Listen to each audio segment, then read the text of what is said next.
It is not a happy Saturday. It is a happy Sunday. What's going on? This is kind of rare. It's not often that we bust out these podcasts on Sundays, but yesterday, normal podcast day, I had a family shindig to attend, so I was kind of booked. I didn't really want to try to rush a podcast up before I went to that, so I thought I would bump it to today, and we would do a big, fat double header. 2 streams today. We're going to be doing this podcast right now. This is probably going to last to about 4 p.m. 5 p.m.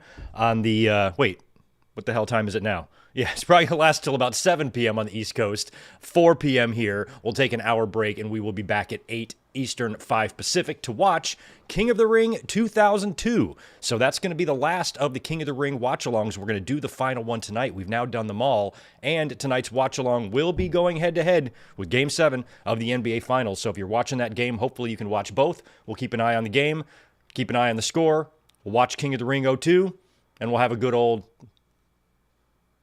amazing time this evening. Sorry, I was reading something down here while I was trying to complete that sentence. But anyway, should be a fun day. Happy Sunday to you guys. And today, we have got a lot to get into because basically a week's worth of wrestling news and results. Last time I was up here live with you guys was on Monday night when we saw Goldberg return and we saw the unfortunate injury to Liv Morgan. We got a big Raw scheduled for tomorrow, and we had some King of the Ring and Queen of the Ring tournament matches last night on Smackdown Friday night on Smackdown, along with John Cena dropping the Pipe Bomb 2.0.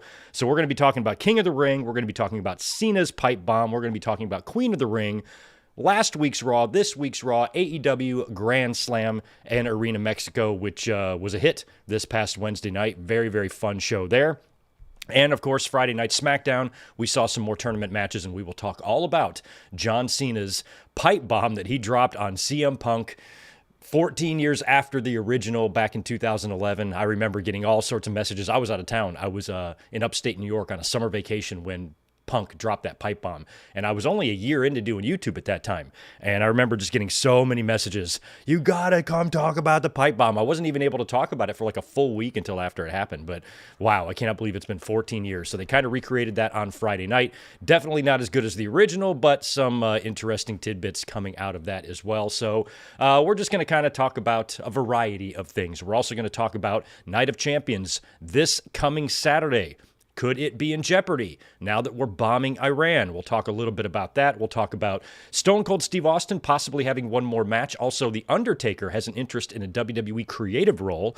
We had Nick Khan on Stephanie's podcast where they talked a little bit about Vince McMahon, and we will talk about the rumors that Vince McMahon is not out of the wrestling business yet. We also have that Hulk Hogan deathbed rumor to address, I should say. And along with that, just a lot of AEW and WWE stuff this afternoon. So thanks again for you guys who missed the podcast yesterday because I had to skip it and are here today. Thank you very much for joining us, and hopefully you will be able to join us later on today for King of the Ring 2002. I was thinking about tomorrow night and what to do. Since we're going to do a pretty big podcast here and cover a lot of wrestling news, there might not be much to discuss tomorrow night outside of the Raw results. So I think we'll do a watch-along. Haven't done a Raw watch-along in a while. We have 2 big King and Queen of the Ring matches with Cody Rhodes taking on Jey Uso and Jade Cargill taking on Roxanne Perez. So I think tomorrow night we'll come up and do a watch-along of Monday Night Raw. And then I'll call it a night early, and Elizabeth and I can go have some dinner or something. But I don't really think there's a reason for me to come up here and do a Raw review tomorrow night, because later on in the week, I'm going to be giving you guys Night of Champions predictions. So all that's going to be coming to you later on this week. So I think we will just do a Raw watch-along tomorrow night. So join us. Tomorrow evening, we'll be watching all of that stuff together. Let me do a quick hello to everybody here in the chat, and then we will start jumping into the wrestling news. And we kind of have a lot. We got a lot to get into today, and I don't want to be up here too late because we have a watch-along that goes live in 2.5 hours, and I still have to have a sandwich. So we got to get through this news as quickly as we can this afternoon. But it is good to see all of our friends like Melissa, like Max Pokebra, who is not, he's annoyed that Mercedes has another belt. I don't vibe with fans who are going too far. Mercedes is not Hogan. Yeah, we'll talk a little bit about that later on. Mercedes, of course, added another belt to her collection this past Wednesday night on Dynamite at Grand Slam when she won the CMLL Women's Championship. So with that championship belt, that puts her total now at, I believe, 44 belts, right? She has 44 belts, something like that, something ridiculous like that.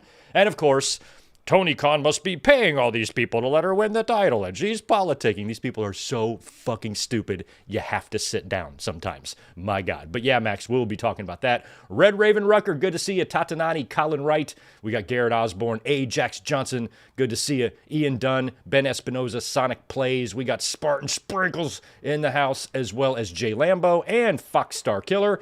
Thank you for 30 months of membership service, my friend. Got the day off today, so going to be a part of both streams. Nice. I just started a new wrestling viewing project. Going to be watching all of the WWF and WCW pay-per-views and Clash of Champions events from 95 to 01. Cool. Let me know how that goes, because those are some fun shows in there.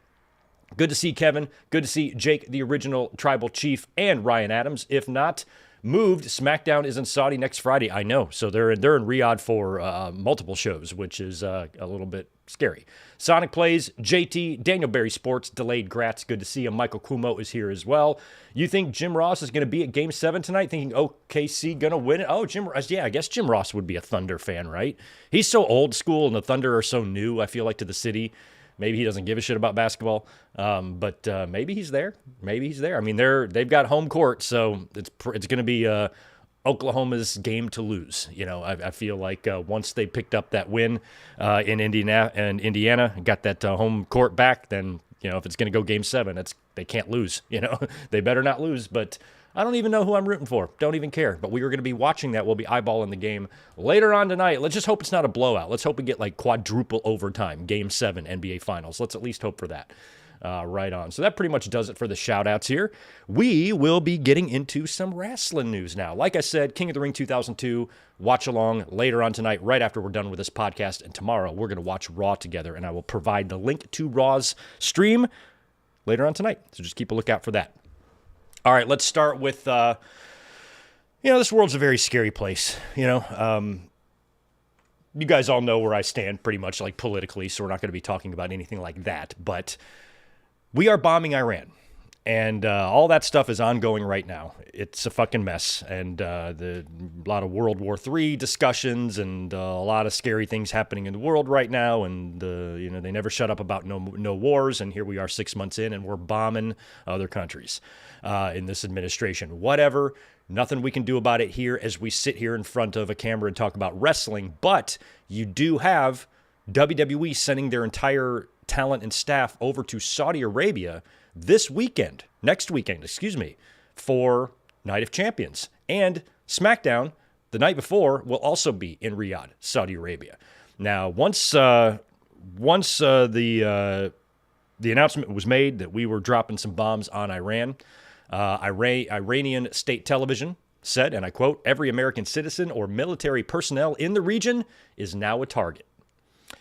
Now, Saudi Arabia is in the region of Iran. Saudi Arabia and Iran are not friends. Most people would probably believe that you're probably safe in Saudi Arabia. Just don't leave Saudi Arabia. I feel like because of all this, if I was a wrestler in WWE, I would be a little bit uncomfortable with this whole thing. And I don't know if anybody's going to speak up and say, look, I know they're all saying it's safe, but I am just uncomfortable with this. I don't want to go. I don't know if anybody's going to have the guts to say that, especially if you're booked in a big match at the pay-per-view. And I'm sure WWE and everybody is assuring, it's all going to be fine and whatnot. And, honestly, it probably will. I believe in my heart WWE should cancel or move the show, but they won't. I don't think they're going to. We haven't heard anything about that yet. We haven't even heard that WWE is thinking about it yet. So I think they should think about it, but knowing WWE, knowing them the way we know them, I mean, hell, they went into Baghdad and was running shows for the Tribute of the Troops for all those years in the mid-2000s. So, this is, I think it's just a kind of an uncomfortable situation. If you're a wrestler, I would be somewhat nervous going over there. Because, if they're looking to retaliate in any way, if they can't get to us here, in the actual U.S., maybe they can make attacks on our military or, any other sort of Americans that might be over there, but the WWE wrestlers going to Saudi Arabia aren't all American. So it's, it's just, I wish this wasn't going on, and I really wish we didn't have to worry about having a show with a lot of pro wrestlers over in that region while something like this is going on. And I'm sure everybody's going to be assured that everything will be fine in Saudi Arabia, but that doesn't change the fact that we are at war with the neighboring country over there, and you just don't know. Yeah, they're probably going to be all right, but probably might not be good enough for a lot of wrestlers. It sure as shit wouldn't be good enough for me. And wouldn't it be ironic, if WWE did feel, a little bit of pressure, maybe even from, the U.S. government saying, we don't want you going over there. If something like that happens and they had to move it, I do think that would be ironic that CM Punk would, in fact, wind up getting his title shot without having to go to Saudi Arabia. That would be kind of amusing in the whole thing, but he's going to have to go back there for the Rumble anyway. But as far as the show, it sounds like everything's going to be going on as planned next week, but we don't know what happens in the next few days, if things intensify or if anything else happens that changes the circumstances to where WWE just might be forced to say, okay, I guess we got to move it last minute. I know where I'd move it to. Allstate Arena in Chicago. The site of Money in the Bank 2011, Punk and John Cena. I'd redo the match. They just redid the pipe bomb on Friday. I'd redo the match right there in Chicago, have John Cena steal a victory, grab the championship, blow a kiss to CM Punk, and run through the crowd into a waiting car and drive off into the night.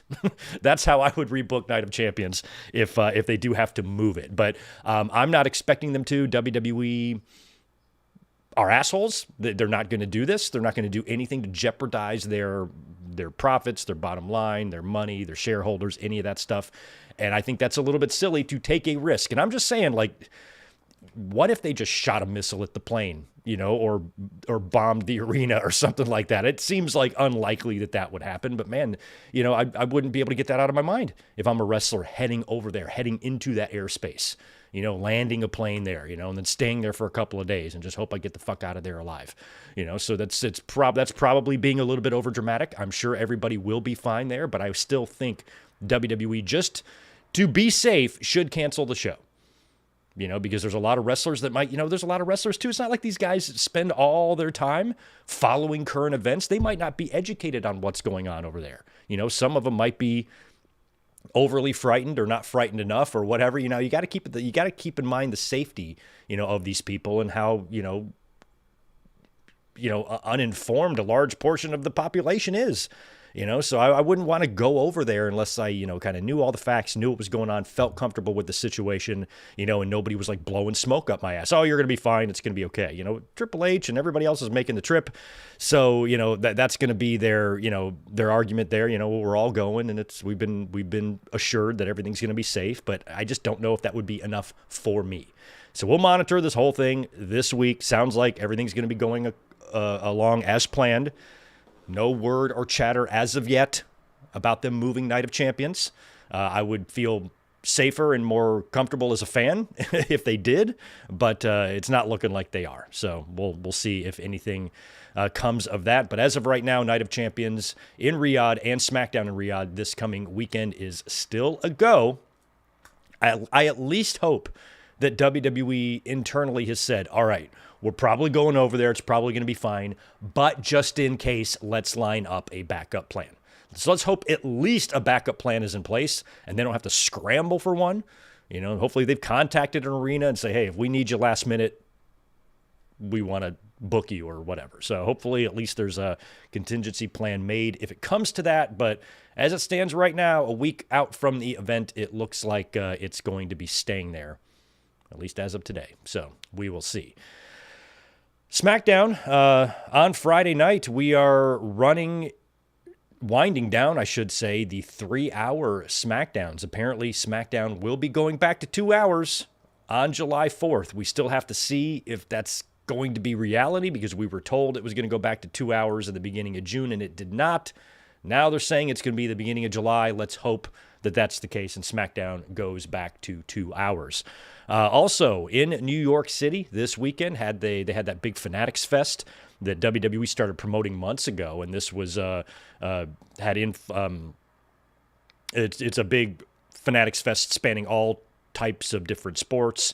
You had WWE, you had UFC, NHL, MLB, NBA, NFL, FIFA, all sorts of different outfits there, doing a big fan fest type of thing. It's a lot like what WWE sets up for WrestleMania, how you can hit Logan Paul with a chair and do your own superstar entrance, all that shit. All that was going on. There was videos out the ass. And also WWE held its SummerSlam kickoff show as well. Of course, SummerSlam will be in MetLife. Everybody was on hand for that. Punk and Rhea and Becky and Seth and everybody there cutting promos on the big podium. I saw a little bit of that, watched a couple of interviews, and that was pretty much it. But all that has been going on in New York City this weekend. And yeah, we are coming up on SummerSlam in just a few weeks, and that's going to be interesting. We're going to have to talk about what those matches might look like as we get on the other side of Night of Champions, because I'm feeling like we might know who the winners of the tournaments are going to be, and that's going to leave us wondering who the other challengers for the championships are going to be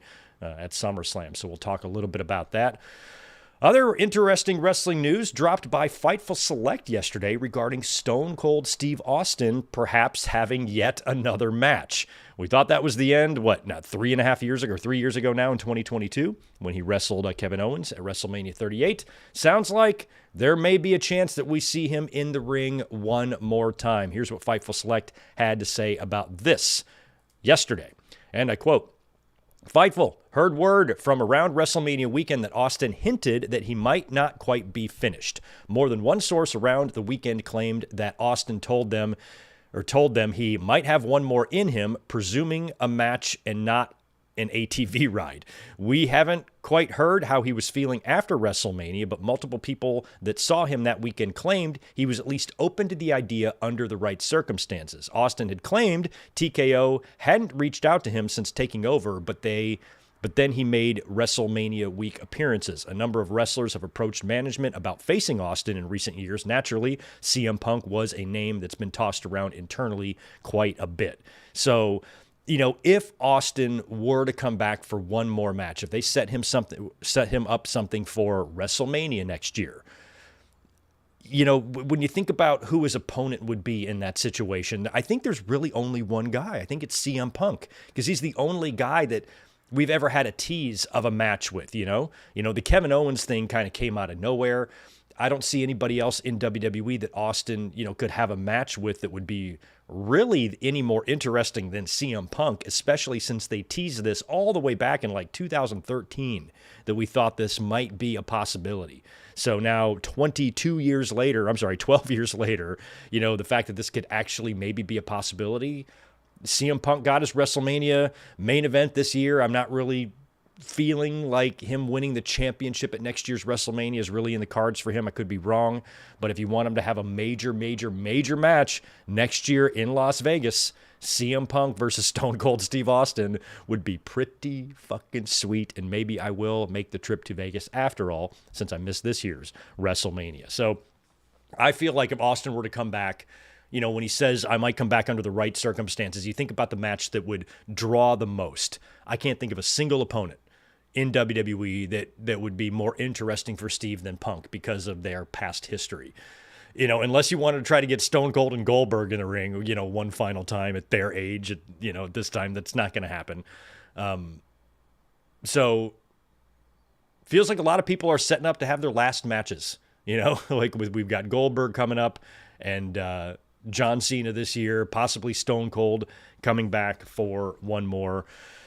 We will see. I think the only match you could really do, the only way it would be worth having Austin have one more match is if it was A, at WrestleMania, and B, against CM Punk. So we'll see if anything materializes here, but apparently Austin is open to one more. He's not just shutting the whole thing down. If the right circumstances, the right storyline, the right opponent, the right amount of money come up, I'll do it. That's, I guess, kind of exciting. I mean, Austin really over-delivered at WrestleMania 38 against Kevin Owens. That was a great match. I didn't know what Austin could do. So I think, protected into the right circumstances, he's going to have a much better match than Bill Goldberg. Because I have a small part of me that feels like Goldberg's match against Gunther could be a complete and utter disaster in terms of Goldberg's, physical condition. So we'll have to see. Speaking of WWE legends from the Attitude Era, The Undertaker apparently may be interested in joining WWE in a creative role. Not sure how I feel about this. He was speaking with Andrew Ravens for WrestleStar, and he said this about a potential role in WWE creative, and I quote, "Yeah, I've always kind of had an interest. It's just a matter of making it work with my schedule and the other things that I have going on, because the ask for something like that is really big. I would have to be 100% committed to be part of that. You have to be involved in all of these creative meetings and all this other stuff." Well, he's right about that. If we can figure out a way to make that happen, with me obviously being in Texas, I would definitely entertain it. I'll always, if there's something I can do to make our product better, help talent, then I'm on board for that. So Undertaker in a creative role, I don't know. I feel like, maybe getting a woman on the creative team, or something like that might be a little bit more useful. Because if Undertaker's in a creative role, at least he understands that, if he were to do this, he's got to be 100% committed. And it seems like he's got a lot of other things that he does. He's got a big family. He's got outside interests. Seems to really love his life down there in dear shit, Texas, or wherever he lives. And, for him to now just be on the road and having to go through that schedule, granted, he'll probably be on the WWE's private plane and whatnot, but still, just that type of just commitment in general, he's got to make sure he's absolutely wants to do that before he does. And when it comes to creative, being a creative team member is different than being in a position of authority, and I think if, Undertaker, if they put him in a role to where, he's got some, I don't know, management power or whatever. He was a great locker room leader back in the day. People treaded lightly around him. He was always approached with nothing but respect. He was the modern day Andre in that locker room. So if you put Taker in a creative or a management role, talent will respect him. And if you need, sometimes if you need talent to be tightened up or something like that, from a disciplinary perspective, I always thought wrestlers' court was a complete fucking joke. But I think a lot of wrestlers, if they're told something by Undertaker, they're probably not going to push back too hard. Maybe the Undertaker is something AEW needs in their, on their management team. Maybe if Undertaker was back there, none of that shit with Punk and the Bucks would have happened. I don't know. So from that aspect, from, talent for the most part, in and outside of WWE, always having respect for Undertaker, I think he could add some value, in a backstage environment. But, then again, Taker's somebody that I don't often agree with either. And I don't know if, his ways and his philosophy would maybe really connect with today's generation of wrestlers. I don't know, but he's been in the business a long time. He was there through WWE's many different eras of successes and failures, and he probably does have a pretty good idea and pretty good wrestling head on his shoulders, and he had to come up with some ideas. I think he could, and I think he understands. So, if they bring him in for a creative role, Undertaker and Triple H running things in WWE, that would be pretty funny. Plus, you got The Rock, as a board member on TKO. It's a whole damn Attitude Era, just running the business now. It's pretty interesting. Plus, you got Shawn in NXT. And CM Punk, may one day take over that role that Shawn Michaels currently holds. So I think that's probably only going to be, we'll probably only see more and more of that as the years go by. You think about 10 years from now, 15 years from now, 20 years from now, who are going to be the people in WWE that have management power, have creative power, or they're on the creative team, or they have some sort of, internal major role in the company. I think you could see a lot of stars, moving into those roles. And that's fine with me, to be honest, because I'd rather have wrestlers moving into management positions than people who've never been in the ring doing it. You know what I mean? So we'll see if Undertaker ever turns up in any WWE creative meetings. So Stephanie McMahon, right? She's got that podcast. What's it called? I don't even know what it's called. Something with Steph McMahon. She's Steph McMahon now, I guess, not Stephanie.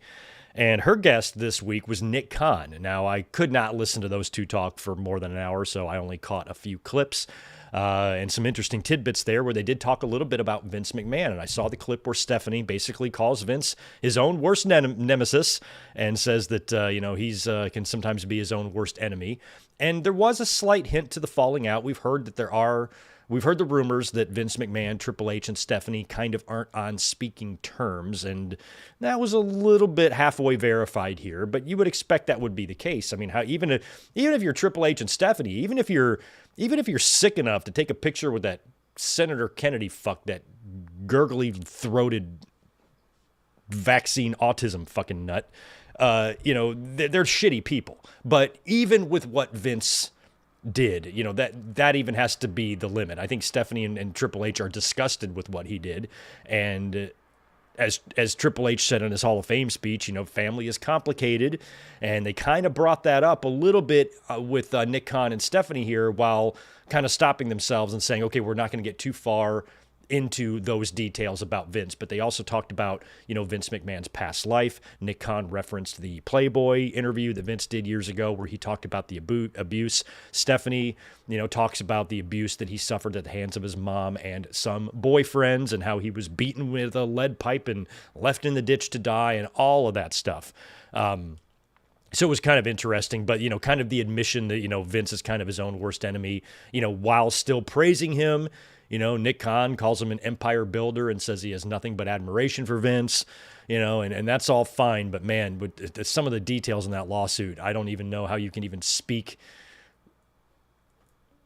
even slightly highly of Vince with all of this nasty shit. But they're not alone. A lot of people still respect and admire Vince, so much so that some folks think Vince still is not done with the pro wrestling business. Justin Barrasso this week said that according to several executives in combat sports and pro wrestling, the belief is that Vince McMahon will ultimately find himself involved in professional wrestling again. And speaking with wrestlers off the record, there's a great deal of support for Vince, as many note he is still held in high regard. What kind of fucking wrestlers are you speaking to? They would hold that. I mean, I know there's a lot of people that have come out. We've heard, John Cena, Brock Lesnar, Undertaker, R-Truth even have come out and kind of said, I love Vince McMahon. I get it's complicated from their perspective because Vince is someone who gave them so much.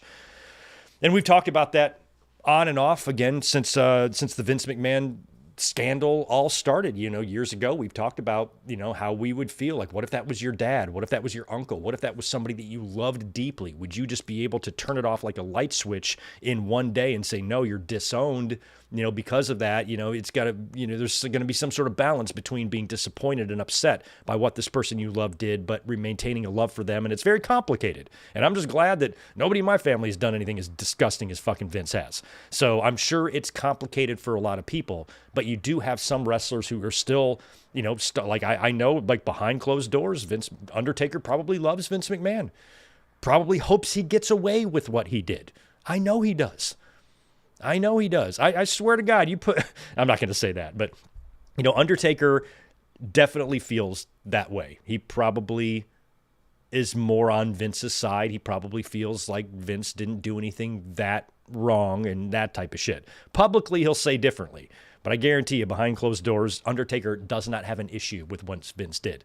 Undertaker, a man with daughters, does not care. Think about that. But, there's a lot of other wrestlers, too, that are still active that maybe were better off with Vince there, than Triple H. So, maybe they'd be like, oh, yeah, I'd love for him to get back in there. Either way, it amazes me that he has any support at all. And, when you hear about these things about Vince McMahon, where he's going to be getting back into pro wrestling or trying to find his way back into combat sports. We heard, rumors of him wanting to buy the bare knuckle fighting federation or whatever the hell it is. And I'm like, Vince McMahon in August is going to be 80 years old. He is such a crusty fuck the way he is now. In the last few years, we've just seen him just decline. He's just like fucking crypt keeper shit. Just like disintegrating in those fucking weird eyebrows and the mustache and the gargly voice. He's turning into a fucking gargoyle here, and he's 80 years old. Granted, he's in great shape and whatnot, and he plans on living to 100. But by the time Vince McMahon does anything here, by the time he purchases whatever he wants to purchase or launches whatever he wants to launch, he's going to be well into his 80s. What are we doing here? If you've got multiple billions of dollars, Vince, I think currently right now, his net worth is around $3 billion, and he's 80 years old. He's been working for the past 50 years of his life, longer than that. He's been working for 60, 70 years of his life and built an empire. He's got billions of dollars. He doesn't have many years left on this planet. So what in the fuck is he working for? All of that money, I would be on a beach. I know Vince doesn't do that. Vince never did vacations and stuff. He doesn't even like to relax. What an idiot. What in the world is the point of someone like him at this stage of his life with all of this controversy and this lawsuit and all these disgusting details about his life coming out? Why does he still want to remain in the spotlight? Why does he still want to be involved in this? What can he contribute at this age, at this point? If I'm not a Dallas Cowboys fan, but if I was, I would be like, will Jerry Jones fucking die already?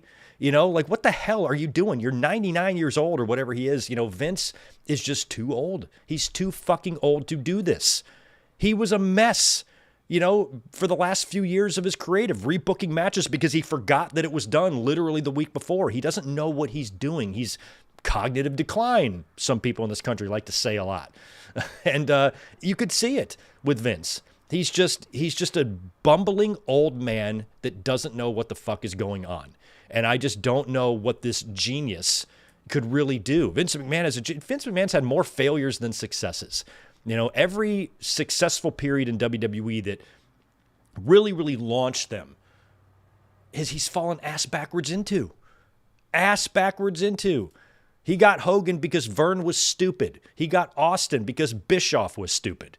And these are the two people that really launched WWE into the stratosphere in the rock and wrestling era. Then after things cooled off, Austin came along and they propelled into the Attitude Era. Humongous periods that he literally fell into. Vince himself, if you hear Vince interviews, if you ever watched Vince talk about his life or anything like that, there's one thing that he says all the time: Lady Luck. Lady Luck riding on my shoulders. He's even acknowledged the luck that he's had. But when he's tried to do other things like World Bodybuilding Federations, XFLs, anything else he's done, they've been colossal fucking failures. So Vince has had a lot of luck. And granted, he's not all stupid. Vince McMahon has made some good decisions and he has done a lot of things right for the business. But a lot of what he's done and a lot of where his success came from, he literally fell ass backwards into. It didn't come out of some genius from Vince. When he wanted to take WWE into a different direction, it was DX. Or not DX, it was the Clique that had to convince him of that. Nash and Shawn were at a fucking Stuckey's and they called Vince on the phone and said, we're not going to come to work unless you fix this, this, and this. And then like a year or so later, after those guys are gone, and Vince Russo catches Vince's eye and, they start borrowing, ideas from ECW and the Attitude Era and the extreme nature of, how wrestling was, started to bubble up. And Vince took all those ideas from other people, and got his stars from other people. So I just don't know what the point is. If Vince McMahon gets back into the wrestling business, what's he going to do? Create a third wrestling league? This thing isn't going to have any time to grow and you're going to be dead. Vince is does Vince come across to you as someone that would want to run the number 3 wrestling promotion in the world? And even if he started one, it would be a huge success. It would? What are you talking about? He could have some names there, but again, even if he wanted to get some big names from the past who he's worked with in the past, Vince does not own those trademarks. TKO does. So he can bring in Mark Calloway if he wants, but he can't bring in The Undertaker. So I don't know what he would do. I don't even know what this means. I don't think we're going to see Vince again.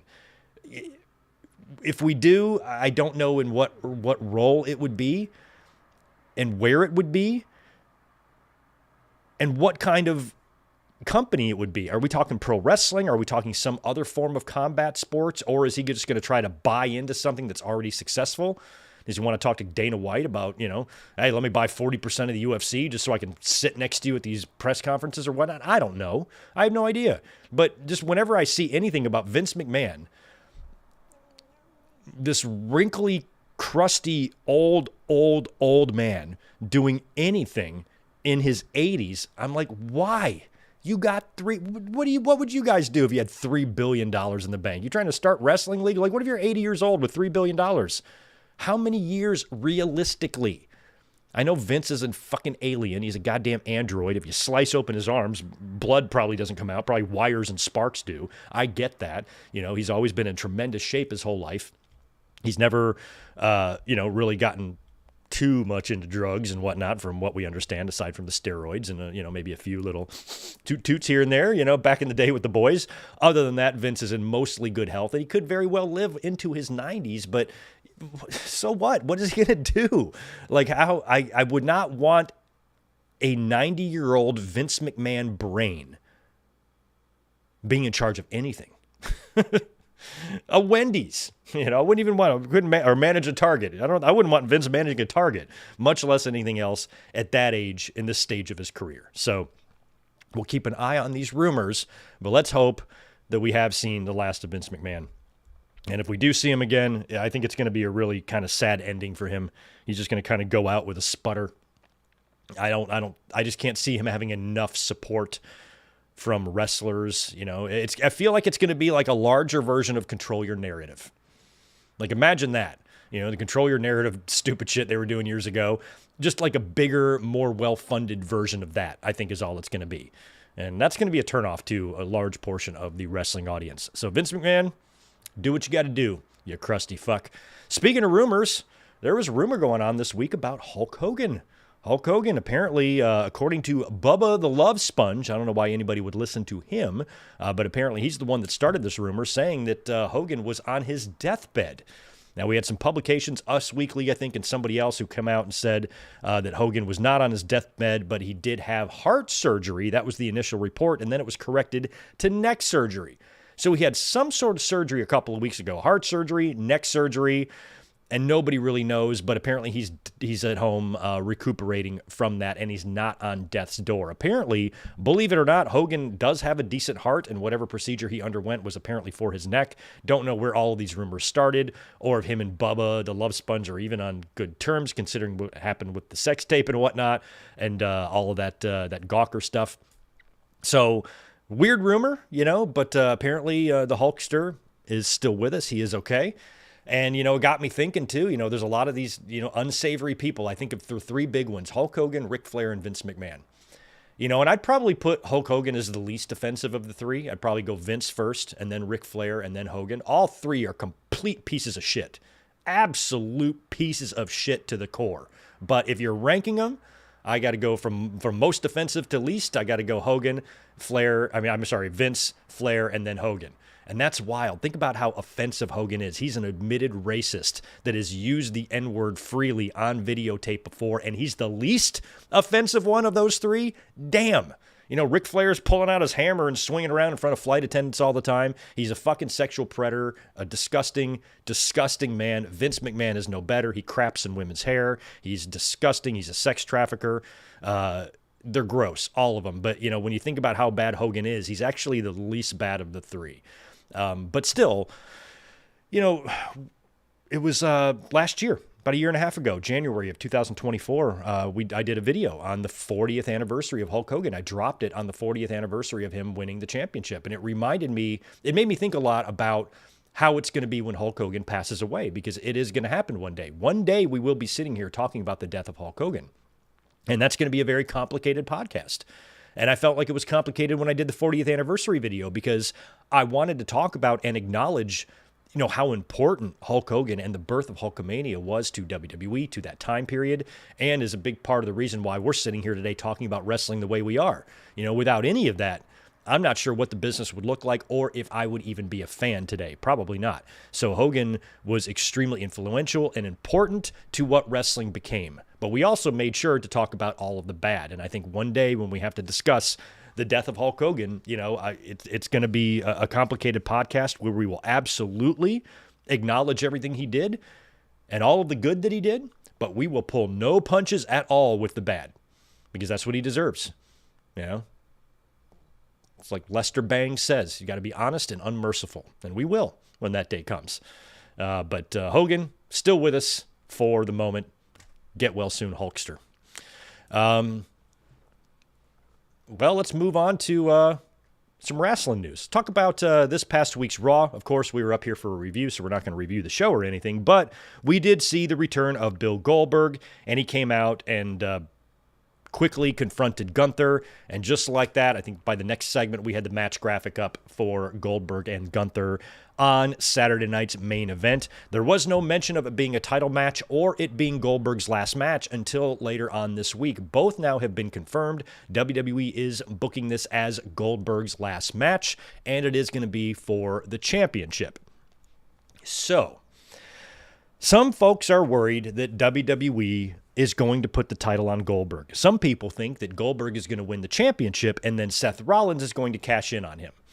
No, it's not going to happen. This is Saturday night's main event. WWE has already, even though the return of Saturday night's main event has been pretty short-lived so far, WWE has made it pretty clear to us what these shows are. We are not going to see anything crazy go down on these shows. If we did, Kevin Owens would have won the Winged Eagle title on Saturday night's main event back in January. I don't think anything like that's going to happen here. This is Goldberg's final match, and having Rollins come in and cash in on him, what would be the point? Like, if that was what they were going to do, like, that's not happening, but let's just say that it is. Let's say that the plan is for Rollins to cash in on Goldberg after he wins the title.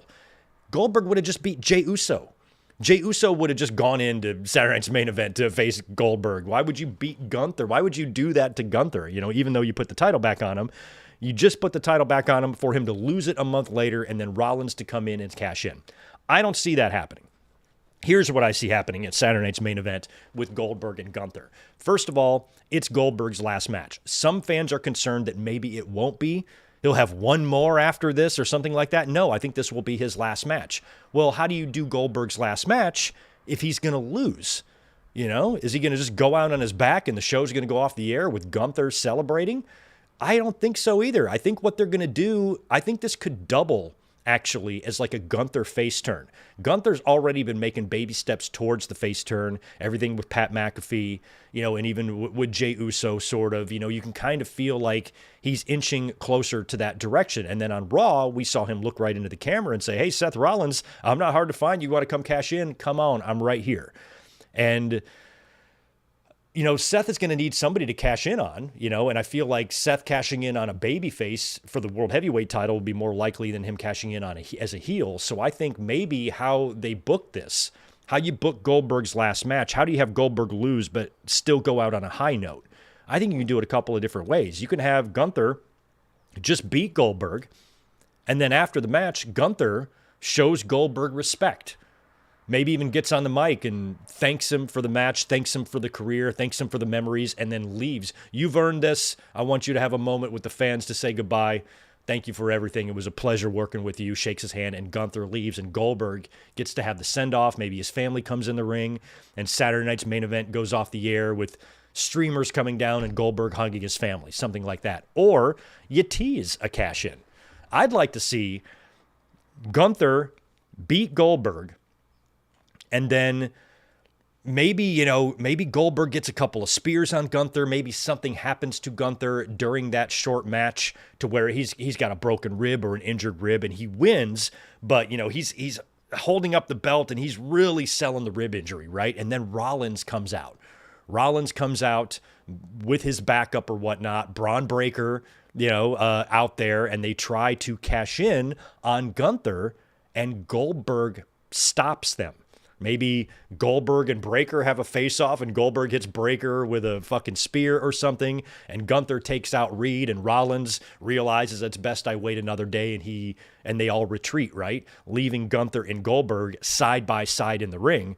And then Gunther thanks Goldberg for the assist and leaves and allows Goldberg to have the send-off. So I think we're likely to get something like that, where Goldberg, I should say, might actually endorse Gunther. Something like that, because you have to think, you got to end on a high note. This match is going to be the main event. I mean, it's got to be, right? So how do you have Goldberg's last match and where he loses, but you still end on a high note? I think it's got to be something like that, where I think Gunther might turn babyface in the process. There's going to be some respect there. Something along those lines.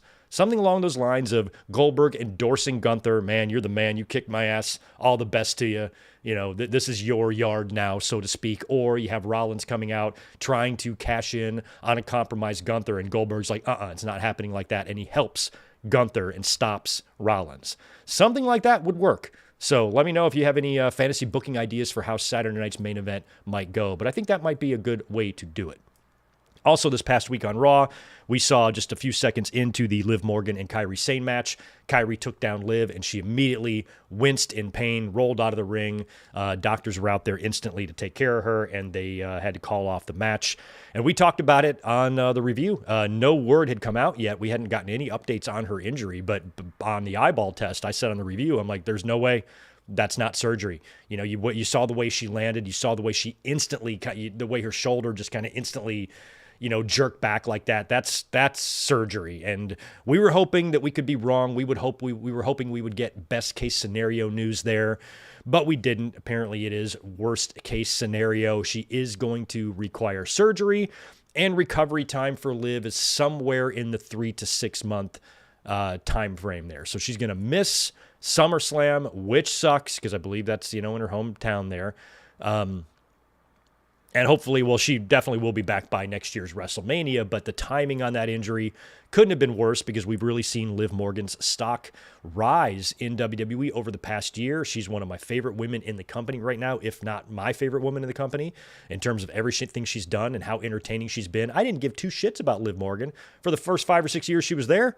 Didn't even notice she was there. Barely even thought about her. But man, over the past year, it's been great. And how did it happen? By a untimely injury, Rhea Ripley getting injured in that backstage segment, right? And what did they do? They weaved it into the storyline, and it turned out to be great for Liv Morgan. Now she's the one injured, and a lot of fans are really devastated about this, and as am I. I feel terrible for Liv Morgan, but I do feel like this isn't going to derail her that far. This isn't going to kill all of that momentum. Obviously, she's going to have to be off TV for a while, but I think you could keep Liv Morgan around in a sling.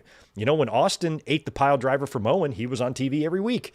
Just, in segments and attacking people. He was injured, but they still had his influence on TV. And with Liv, with everything going on with the Judgment Day and Dominic and now Roxanne Perez and Raquel, I feel like you could still somewhat keep her in the mix. And in terms of the tag team championships, when it comes to injuries, this is probably one of the easiest injuries to creatively manage because you've got Roxanne right there who could fill in and be a co-holder of the tag team titles without having to vacate them. Plus, on Raw, before Liv got hurt, when she's about to go out to her match against Kairi Sane, she asks Raquel, who's in the locker room selling her riptide that she took on the floor from Rhea Ripley, she goes, let's go talk strategy for Kairi. And Raquel's like, I can't, dude. Like, I'm hurt. I'm not even cleared to do anything. And Liv kind of walks off mad. So, like, you can weave that in. Liv can blame Raquel for getting hurt. I wanted to talk about strategy against Kairi, and you blew me off, and look what happened. This is your fault. So they've got a lot of ways to creatively manage this, with Roxanne being right there, and the potential issues now with Liv and Raquel, plus Liv and Dom, and Roxanne and Dom. Get that girl in a sling or an arm thing or whatever she's got to wear and get her on TV. Have her in that clubhouse. Have her be a part of things. Maybe while she's injured, she's gotten the group to agree that maybe she'll be temporarily the leader. She'll be calling the shots from the sidelines while she's hurt. Something like that. I feel like keeping Liv on TV here and there could be a good way to burn some time in her injury, and she could be back by Survivor Series. She probably will. I think Survivor Series, she should be back. I'll be there in Petco Park. Come join us. So all the best to Liv Morgan. Very, very unfortunate, especially when someone like that gets injured, someone who's on the rise, someone whose momentum is white hot, someone who has really been supported by a large group of the wrestling audience. I don't see many people who are hating on Liv. Even the most popular wrestlers have haters, like Jey Uso is a good example. Liv Morgan is a heel, but it feels like fans really, really enjoy her work. I know I do. So for the most part, I think Liv is universally respected and beloved by the audience, especially right now, and the work that she's doing. And I think that WWE can weather this storm to where she's not going to be completely out of sight, out of mind. We're going to forget about her, and then she's got to start from scratch when she comes back. I don't think it's going to be like that. I think the fans are going to be reminded of her and be ready for when she comes back. Maybe they can do like, remember the... I think multiple wrestlers have done this, right? But, Randy Orton's, when he first came in, right? the shoulder, and we had the RNN or the Randy News Network, and we had like weekly updates on his prognosis. Something like that with Liv would be great. You know, just show her showing up in a backstage or or pre-tape or something like that. She's just chewing gum. This is day number 42 of my rehab and blah, blah, blah. And now we have this many days left. A little countdown or a little hunkometer or something like that might be cute. I don't know. Incorporate Dom in there. Get like a little clock or a little countdown clock, but the numbers are written out in chicken tenders. I don't know. Something like that. Could be fun. We'll see. Liv Morgan, all the best to you. We love you. Tomorrow night on Raw, big one. We're going to be here to watch it together. I made that decision today that we'll just come up and watch Raw tomorrow, since we probably won't need to review it too much. We have the final four matches in King of the Ring and Queen of the Ring. Cody Rhodes will be taking on Jey Uso. The winner of that match will face Randy Orton in the finals, as he defeated Sami Zayn last night on SmackDown, which we'll talk about in a minute. And we have Jade Cargill and Roxanne Perez. This is David and Goliath here, because Roxanne, I believe when I looked up her height, I believe it's 3'5", I believe she is, and Jade, of course, is 7'6". So kind of a mismatch there. I think I'm going to go Jade and Asuka in the finals there, I feel like. And the winner of Jade and Roxanne, by the way, will be taking on Asuka. So we've got Cody and Jay. The winner will face Randy Orton in the finals of the King of the Ring. We got Jade and Roxanne. The winner will face Asuka in the finals of the Queen of the Ring. And tomorrow night we have Becky defending her Intercontinental Championship against Bayley. Now, I believe next week is where Bayley... Wait, it's Bayley and Becky, right? Not Lyra and Becky. Yeah, Bayley and Becky for the title. This thing's going to be a schmoz. Whatever they do here, I think, is going to lead to a triple threat at Evolution, I think. I feel like Bayley will not win the title. Becky just won it, so she's not going to drop it to Bayley here. Lyra will probably get involved because, as we saw last week, Lyra and Bayley kind of had a little interaction. There's some tension there. You know, Bayley was like, oh, I'm sorry I didn't return your calls, all that stuff. So they're planting the seed there early that they're not going to be perfectly getting along either. And I think the three of them will just hash out in a triple threat, probably at Evolution. And I would love to see Bayley win the IC title there. Bayley winning the IC title at Evolution in a three-way is how I would book that. So we'll be here tomorrow night to watch all that fun on Raw. All right, last Friday, 2 nights ago, usually when I'm here on Saturdays, we say last night on SmackDown, but last Friday on SmackDown, we had an okay show. Of course, it was headlined by the big John Cena pipe bomb that he delivered to CM Punk, but we also had King and Queen of the Ring matches. We had, like I said earlier, Asuka defeating Alexa Bliss.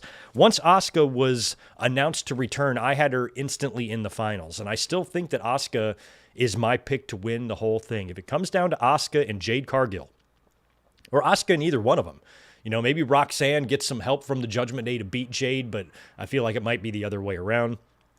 I want Asuka to beat whoever wins between those two and go on to SummerSlam to either face Io Sky or Rhea Ripley. And then on the SmackDown side of things, the reason I don't want Jade Cargill to win the Queen of the Ring is because she is kind of doing her story with Naomi, who's the current Money in the Bank briefcase holder. So I think the story to do there is to have Naomi cash in on Tiffany, maybe at Evolution, and then go on to defend against Jade Cargill and possibly Bianca Belair in a triple threat at SummerSlam. So I feel like Jade has a path to the championship without the Queen of the Ring. But then again, you know, Jade would be a perfect woman to put the Queen of the Ring crown on. That would be a great feather in her cap. Give her an accolade and also give her a guaranteed title shot at SummerSlam, which could still be against Naomi if she winds up winning the championship. So you could have Jade win, but I'm kind of rooting for Asuka in this situation. And also, Randy Orton defeated Sami Zayn. And that's what I said. I said that last week. I said, you know, when it comes to Sami in Saudi Arabia, I can see him winning the King of the Ring. I can see him winning the Royal Rumble, but I can't see him winning both. So I felt like if I had to choose which one Sami wins, I feel like the Rumble would be better than the King of the Ring. And it sounds like Sami might not even be making the trip to Saudi Arabia, as Orton beat him on Friday night with the RKO after several failed attempts Sammy had it very well scouted and was escaping all the RKO attempts, and finally Randy Orton hit one on a huluva kick kind of counter and got the win on Sami Zayn. Prior to that match, all Final Four members were in the ring. They had a big in-ring promo segment with Sammy, with Orton, with Jay, and with Cody, and the dynamic between Jay and Cody will be interesting to watch tomorrow night on Raw. I'm expecting Cody to beat Jay and win the whole tournament, actually. Also, last night on SmackDown, we had Charlotte Flair defeating Chelsea Green. She put the figure 4 or the figure 8 on her for the win. And as soon as Chelsea submitted, Piper Niven came in and hit a senton. Piper Niven, who's no small girl, comes in and sentons Charlotte while she's in the figure 8 position. I cannot believe she didn't break both of her fucking elbows. Charlotte's fine. She survived that. Secret Hervis start beating down Charlotte when she is saved by Alexa Bliss. We've seen Alexa trying to get, on Charlotte's good side lately in recent weeks, and I'm kind of intrigued by their dynamic. And I think Alexa is exactly the type of person that Charlotte could be associated with. It could maybe help Charlotte's perception with the fan base. You know what I mean? So I'm hoping that their issue and this story between them continues and leads to something that's kind of interesting, because after Charlotte is saved by Alexa, she won't shake her hand. She just walks right past Alexa and doesn't acknowledge her. So Charlotte is still not really into being BFFs with her yet, but I think that's going to change. LA Knight, who for some reason is still on SmackDown. We've seen him now move into his feud with Rollins and his crew, and we've seen LA Knight on Raw. And a lot of people have been calling for Knight to be moved to Raw, and I feel like he pretty much is at this point, even though he's still here on SmackDown.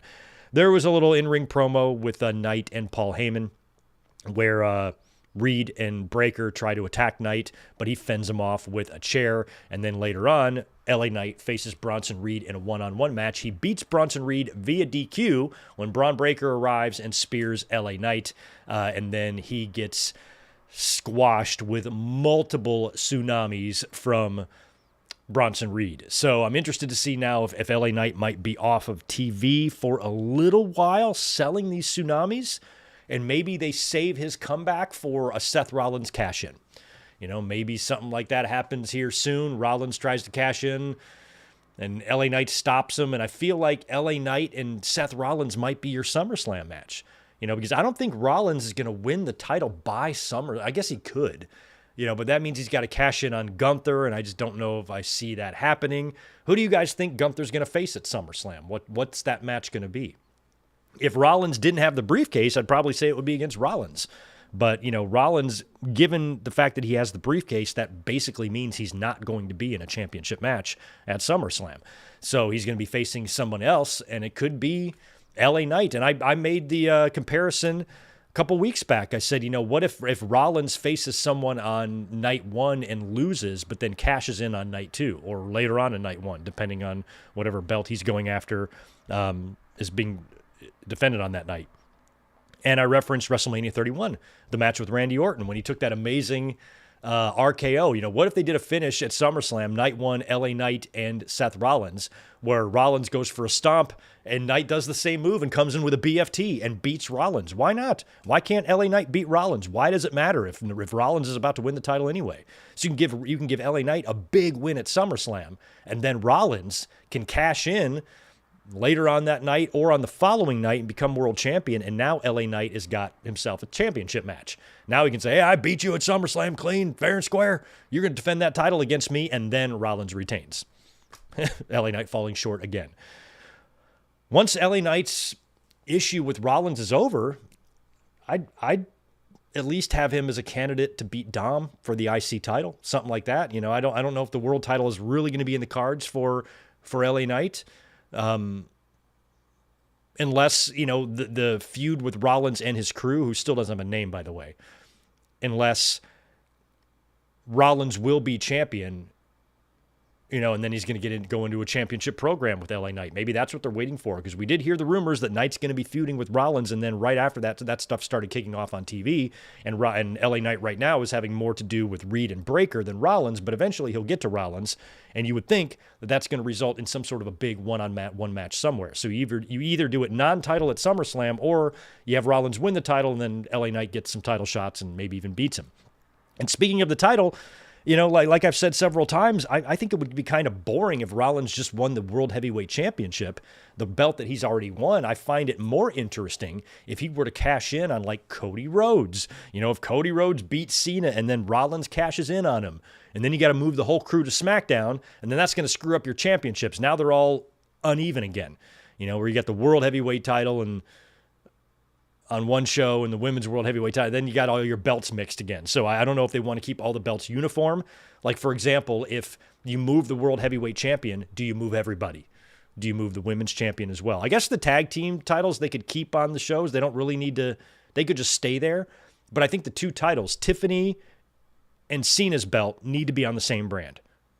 EO and Gunther's belt need to be on the same brand. So I don't know if you want to crisscross those. I don't think the IC and the US for the men and the women, that doesn't matter. I think the IC and the US and the tags, they can basically be on either show. But when it comes to those world championships, I think those need to try to stay on the same brand. So if Rollins were to cash in and win the world heavyweight, or win John Cena's undisputed belt, then,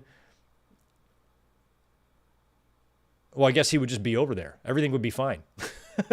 You would have to move the whole crew to that brand. That's all. So you wouldn't have to move any titles around.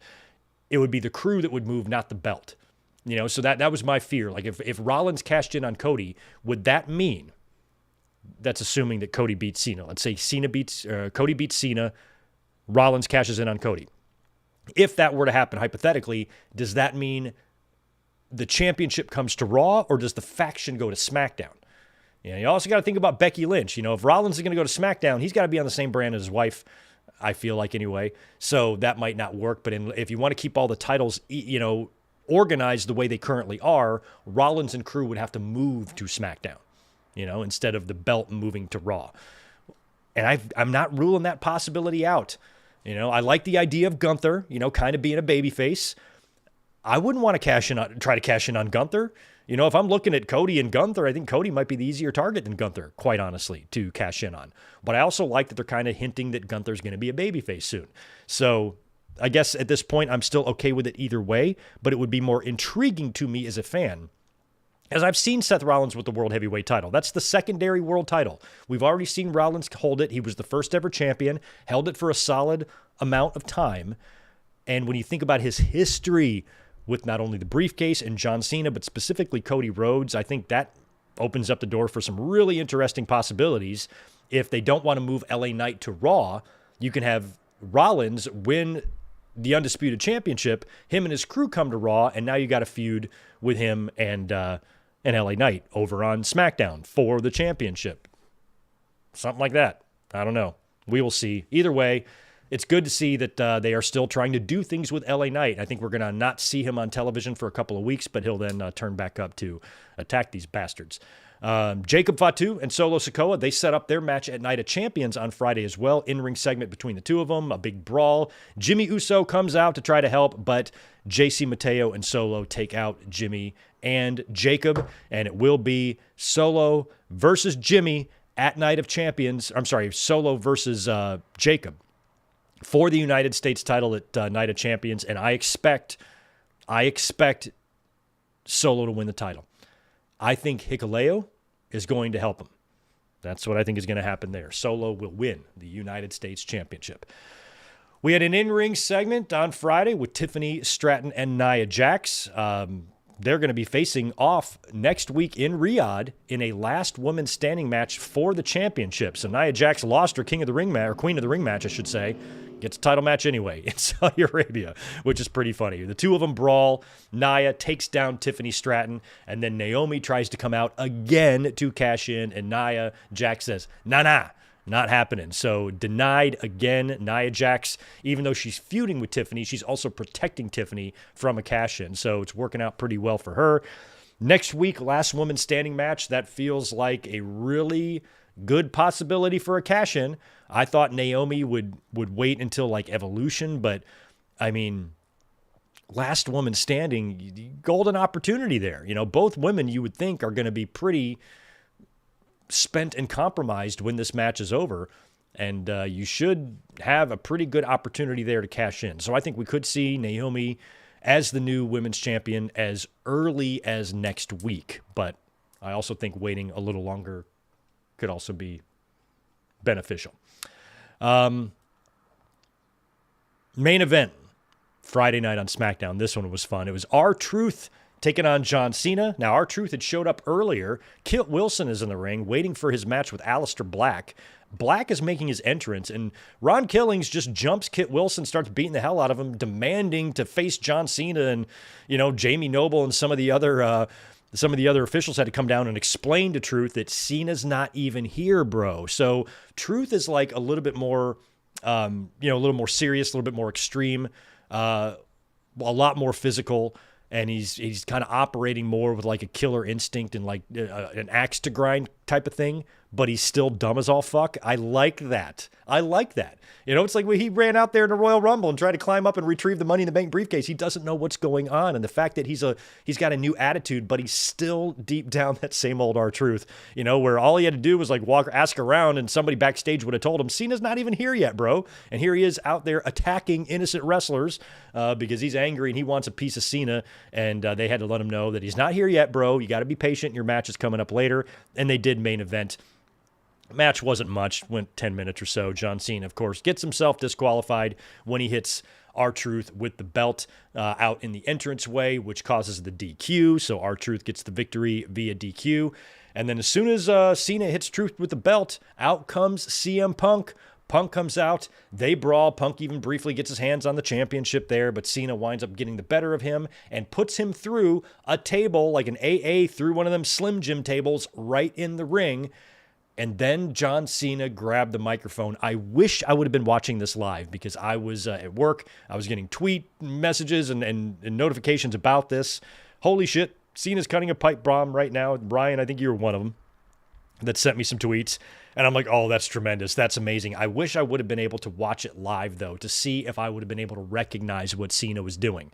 I mean, before he sat on the turnbuckle and started talking, like with Punk laying in the ring, I would like to believe that my mind would be like, pipe bomb, pipe bomb, pipe bomb. The only thing I didn't like about this pipe bomb, well, I shouldn't say the only thing. It wasn't nearly as good. I thought, it was a little bit cheesy at times. A lot of people were saying, oh, this makes up for all of the bullshit that we've seen from Cena's heel turn so far, all of the disappointment. This instantly makes up for it. No, it does not. Not even fucking close does this make up for anything. This is not promo of the century. This isn't promo of the year. This isn't the best promo of John Cena's life. This was a very, very fun 14-year callback is what I thought. It was a rehash. It was a recreation. It was a parody. All of that I liked, but I'm not going to call this like the promo of the century and like this is going to completely change the fans' perception of what John Cena's heel turn has been. No, I mean, it doesn't hurt, but no, it's not enough to make up for all that in my opinion. But it was cool when Punk went through that table and Cena got on the mic. The only thing I wish Cena would have done is did what Punk did. When Punk cut the pipe bomb, he was all the way up on the stage. He sat down and he just started saying his shit. Cena stayed in the ring, and he got up and he sat on the top turnbuckle. And what I didn't like about that is that it forced CM Punk to just lay there. Granted, he took a table bump, but even for table bumps, people get up way sooner than that. This table must have been covered in razor blades or something like that. It must have been an iron or steel table or whatever, a double tough Japanese table, something like that. But Punk had to take that bump and then lay there in the table for all of this time while John Cena was talking right there on the top turnbuckle, where if he would have been further away, Punk could have came to a little bit. He could have sat up, kind of like how Cena did, right? Cena in the pipe bomb, was it also a table bump? Wasn't Cena put through a table or something like that in the original pipe bomb on Raw, right? And when Punk was talking, Cena wasn't laying there selling the whole time. He got up a little bit, right? He was able to actually hear what Punk was saying because he started to recover from the bump. But because Cena was in the ring for this, Punk just had to lay there like a fucking idiot. And I didn't really like that part of it. I'm like, why is Cena should get the hell out of the ring? Because if Punk starts coming too, you think he's going to lunge for John Cena, where, Punk was smarter in his pipe bomb. He was further away from Cena. So when Cena started to recover, he couldn't attack him. So I didn't really like that, but I did love the callback. Especially, and you could hear the fans going, ooh, like when Cena said, I think the first line he said was like, as you sit there and you're most uncomfortable, just like Punk said in the original pipe bomb. And Cena, basically kind of recreates the entire pipe bomb word for word, just applies it to CM Punk. And he even said, I don't hate you, Punk. I like you. I like you a hell of a lot more than anybody you've ever shared a locker room with, which was kind of funny. And Punk said something similar to Cena.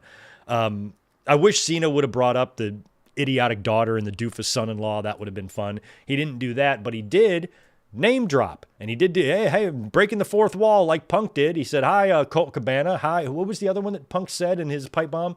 Hi, Colt Cabana. I forgot, was it just Colt Cabana or did he mention somebody else? I feel like Punk mentioned somebody else in the original pipe bomb. But Cena says, hi, Claudio Castagnoli. Hi, Nick Nemeth. Hi, Matt Cardona.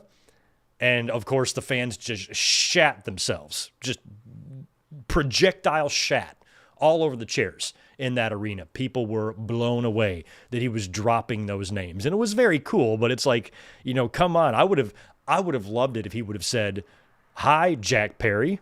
Hi, Hangman Page. Then we would have been talking. And somebody did point out, too, when you look at the names that he dropped, Claudio Castagnoli, CC, Colt Cabana, Nick Nemeth, Matt Cardona, Nick and Matt. So he kind of referenced the Bucks and Colt Cabana, some people thought, if they really want to read between those lines. But I think it would have been funny if Cena would have said, hi, Hangman Page, hi, Jack Perry, hi, Young Bucks, still managing the targets or whatever, hi, empty-headed dumb fucks or whatever. Some sort of reference to that might have been a little bit more fun, but this was still pretty good. Dropping those names like that is always a good way to get a reaction out of the audience, and they definitely did. But, what I appreciated about it was the callback. This is a 14-year-old promo that is arguably one of the greatest promos ever cut in the history of the business. Some people believe that it is the greatest promo. And it'd be hard to argue with him, with the Punk pipe bomb. So to recreate that 14 years later, I loved it. I absolutely loved it. I just wasn't treading into that area of saying, oh, this is the greatest promo ever. This is John Cena's best promo. Far from it. Not even close. It was cool. It was awesome to see the callback, and I thought it was a really, really clever way to do it. I might have just put John Cena up at the stage instead. Maybe I would have changed up a few of the names that he dropped. I don't know. But you could tell, the fans, they were loving it. They were eating it up in Grand Rapids because Cena's coming down to his last appearances. So every building that he's in now is going to be his last time. And you can tell when there was that little part in the pipe bomb where he kind of smiled, because the fans were cheering him, and he's they know, and you could see it on his face. He's getting, vindication. The fans want to cheer him. The fans want to say goodbye to him. And that is one thing that I was curious about going into his heel turn. I'm like, man, this is going to ruin a lot of fans' last chance to see him and stuff. So, I'm wondering if they're already setting up that redemption arc, because after SummerSlam, maybe Cena should just drop the belt to Cody and then move into the final 4 months of his career, as his real send-off, as his redemption, go out as a babyface. It feels like the fans really, really want to cheer him. And it's so ironic how these things can get reversed. Years ago when he was on top, WWE wanted him to be the biggest babyface of all time, and the fans were shitting on him at every opportunity. Now, WWE's trying so hard to make him a heel, and the fans want to cheer him. The fans just will not cooperate when it comes to John Cena. So I feel like they might be, already setting up the end for John Cena. I believe he's going to retain against CM Punk at Night of Champions. Not quite sure how he's going to achieve that yet, but I'd be really surprised if Punk won the title over there. I think Cena is going to retain. And he may have some help because whatever Punk does, Punk is going to have a SummerSlam match of some kind. So maybe however Cena winds up winning, that leads to whatever Punk is going to do at SummerSlam. Don't know. But Punk could also get a title shot against Gunther. Something happens in his match with Cena that's unfair. Then he goes to Raw. He complains to Adam Pearce. You saw what happened. That's bullshit. I should be champion right now. And Pearce is like, all right, I'll make you a deal. You'll face Gunther at SummerSlam, or I'm going to put you in a match on Raw. The winner faces Gunther at SummerSlam. It might be Punk and Gunther. We will see. But overall, SmackDown, pretty fun. And, of course, that pipe bomb was all sorts of fun.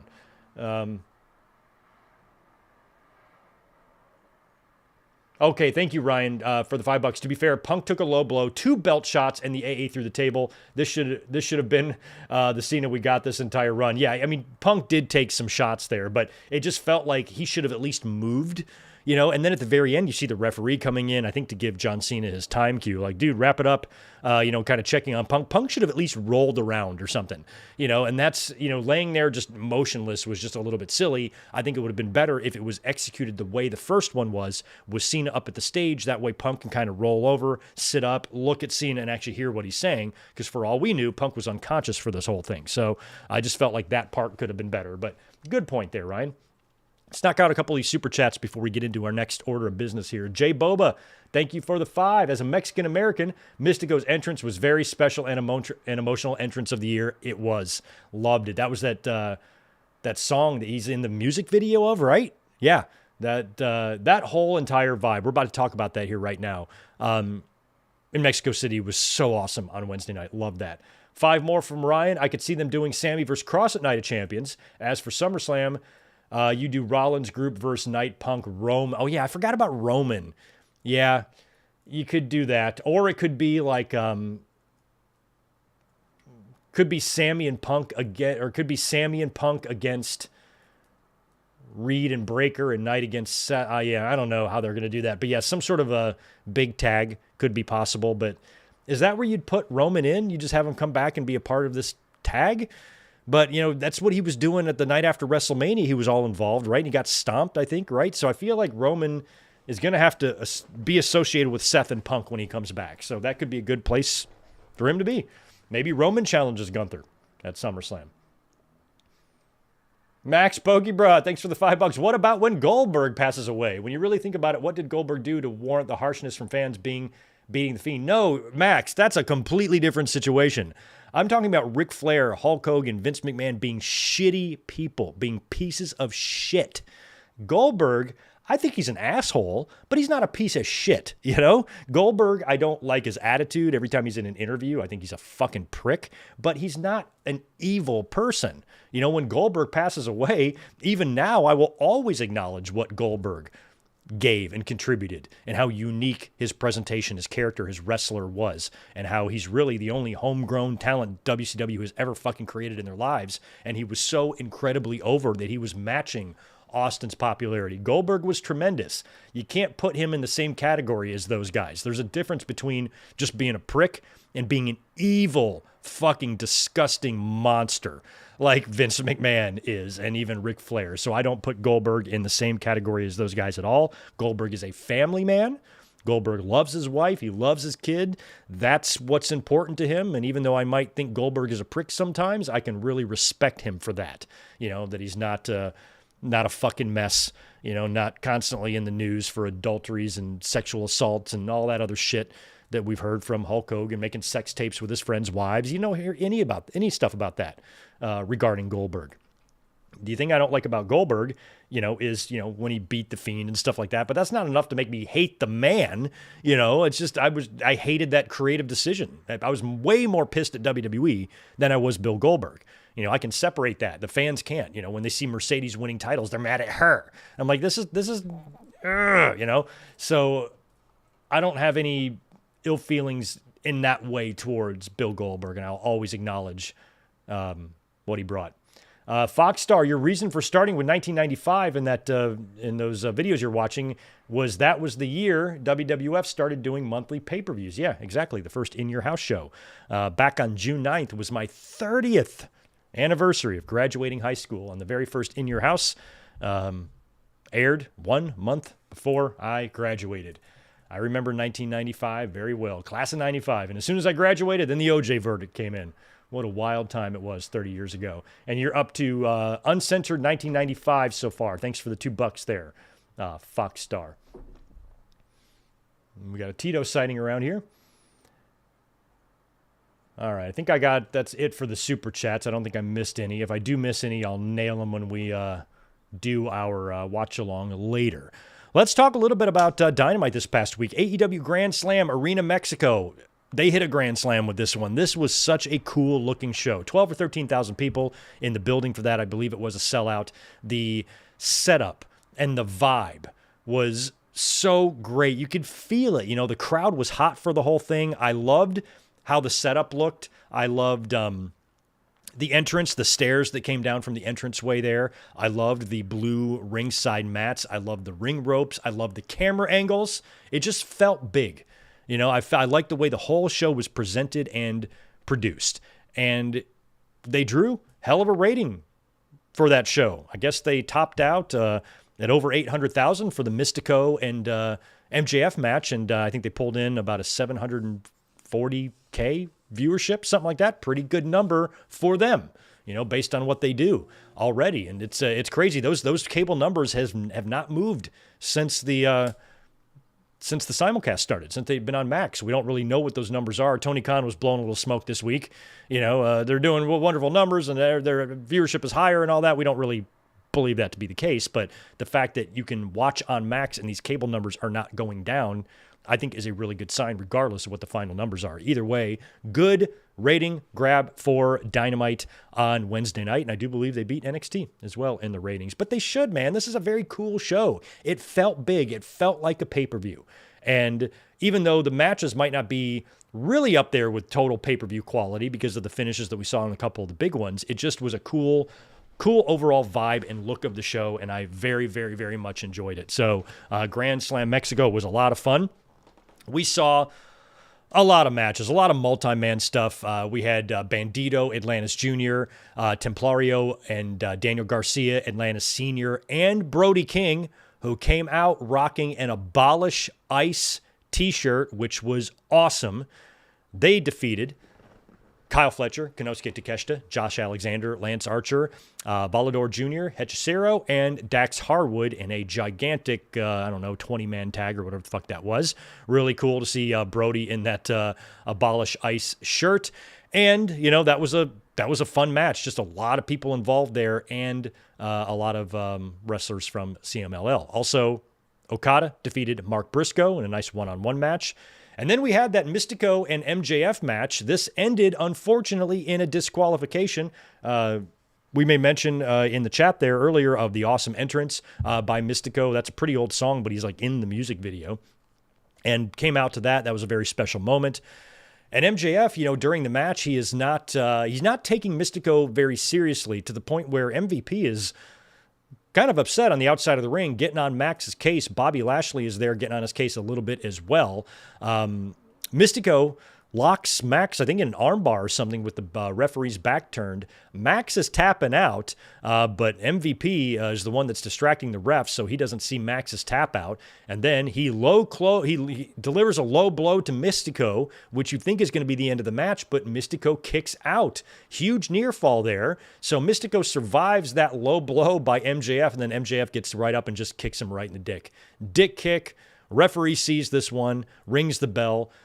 Mystico wins via disqualification. Max then starts beating down Mystico and actually unmasks him just like he said he would. MJF takes the mask off of Mystico and puts it on, and he wears it. A bunch of the baby faces come out to run off the syndicate, but Max has the mask, and I think a couple of other wrestlers had grabbed a mask to cover up Mystico's face, and Max got a ton of heat. So much heat that apparently a fan tried to fight him at the hotel after the show. Here's what Fightful Select had to say about that situation. And I quote, MJF got a good amount of heat from his angle at Grand Slam Mexico. Sources in AEW claimed that a fan went after MJF at the hotel after the show. MJF was said to have been okay and laughed the situation off and was proud of it. We broke the news on our Dynamite post show. We've not heard of any other incidents, but AEW was very happy with how the show turned out. And so was I, because I thought Grand Slam just looked awesome. Really fun show just to watch visually, you know. Also, we had Hologram defeating Ricochet, Mascara Dorada, and Lio Rush in a 4 million pesos match. And I believe 4 million pesos is something like $8, something like that. So Hologram won $8.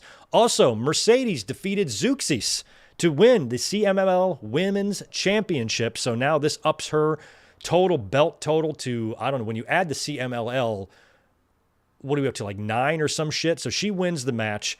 She's got so many belts that she can't hold them all. Aubrey's trying to put them on her, and they're falling off and everything. And finally, she's kind of got them all up there.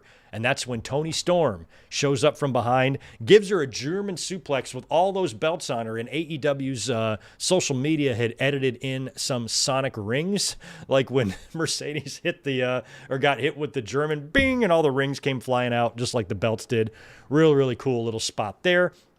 And before Toni showed up, there was this great little vignette, you know, kind of set like an old school movie style, and Toni's in her jacket and hat. Apparently everybody's saying this is Carmen Sandiego. I don't know who that is. Is she from here? But apparently she was dressed as Carmen Sandiego. I'm not a child, so I don't know what that shit is. But hit her with the German. That was pretty fun. And now Mercedes has yet another championship belt in her collection. I'm rooting for Toni Storm at All In. I'm hoping that the buck stops there, that she will not complete the sweep there of winning all the championships. I do like what they're doing with her, though. You know, fans, it's been really fun all week, you know, on social media, just watching fans being unable to mentally process watching someone win a lot. They can't do it. They're so pre-programmed to assume the worst in everything. The only way that anybody can see any success is if they politic or they get paid off. That's the simplicity of those minds. And so when these fans see Mercedes with all these belts, they can't help but just to think it's evil. Tony Khan must be going into all these promotions and paying them. I'm like, think about what you're saying. Think about what you are saying. Just listen to yourself. Like, what the fuck? You know, this is not that weird. This is actually quite fun to watch this happen, but fans are just, they're so, and I don't know why too. Mercedes is a different animal too, because she's not any ordinary wrestler. Mercedes has a huge following, but she also has a large contingent of the audience that just hates her. And it's all men. It's all men. It's angry boys. The louder you are on your wrestling podcast, the more you're probably going to hate Mercedes. It's just the way it is. It's the same type of guy that hates her. They're all the same. It's like you can smell them. You can smell them, you know? They're so insecure, so loud, so pathetic. They just fucking hate her. And when you see her winning all these championships, their brains can't handle it. Fucking sensory overload, smoke, fire, everything, you know, coming off their head. They can't process why this would be happening. So their brain just instantly goes to, oh, Tony Khan must be paying all these promotions to let her win their championships. Just repeat that to yourself. And does that sound fucking logical at all? Jesus Christ. What was your story? What was your excuse when Ultimo Dragon did this? Oh, that's right. You didn't know that happened because you don't remember because you're a young fucking prick. So this is not the first time shit like this has happened. I think it's very cool that Mercedes is getting to do exactly what she wanted to do. This is the reason she left WWE, is so she could wrestle lots of places globally. And she is going into lots of different places, winning multiple belts, seeing big-time stars from top wrestling companies going into smaller promotions. That's all just a rub for them. She's gathering all these belts. Ultimo Dragon did this. Kenny Omega did this. Juice and Thunder Liger did this. We've seen a lot of wrestlers throughout the years, over the decades. You know, we've had instances like this in the past where you get these belt collecting stories. It doesn't mean the person is Hulk Hogan politicking or anything like that. It just means that's what's happening. That's all. And Mercedes acquiring all these belts is fun. It doesn't make me angry. I'm not just immediately assuming that she's hogging all this spotlight and attention. I don't think that way because I'm not fucking stupid. So nothing is wrong with this. This is fun. It doesn't mean that Mercedes is trying to take over the wrestling business and she's got all this creative control. I know that your brains can't mentally process this, but that doesn't mean that your assumptions are correct. And there's that word again, assume, assumptions. Fans, when they don't like something, they make up their own assumptions in their mind and they tell themselves things are true that aren't. And so with Mercedes, I kind of think this is a fun story. I'm interested to see how this match goes. Mercedes and Toni Storm is the biggest women's match that AEW could do, and they're doing it all in. Now, on one hand, I'm very disappointed for what that means for Athena because I thought it was going to be Athena and Mercedes, and as of right now, Athena doesn't even have a fucking match on this show, which is criminal. And watching Tony Khan bend over backwards to get people on all-ins in London, Anthony Agogos and having Saraya win the title. He works so hard to get other people opportunities when they're in their hometown, all those people that got on an all-in card just because they're English. You mean to tell me this woman who's been champion since Clinton was president, you can't find a spot for her at this big show in her hometown? She's one of the best women's wrestlers you have in your roster. I'd go top 3. I'd go Tony, Mercedes, and Athena. If I'm doing top 5, it's Tony, Mercedes, Athena, Willow, and I don't know who else. One more. Throw someone in there. Whoever you want. But this is a big match, and it does make you wonder how it's going to go. Because with all those belts, at some point, she has to start losing those. I don't know if she's going to have to go drop all of those individually, if it's going to be a forfeit situation with a lot of those. But if she's then winning the AEW title, visually, I wouldn't have a problem with that. That would be interesting to see her conquer that. But, she's already the TBS champion, and she's already had a long run with that championship.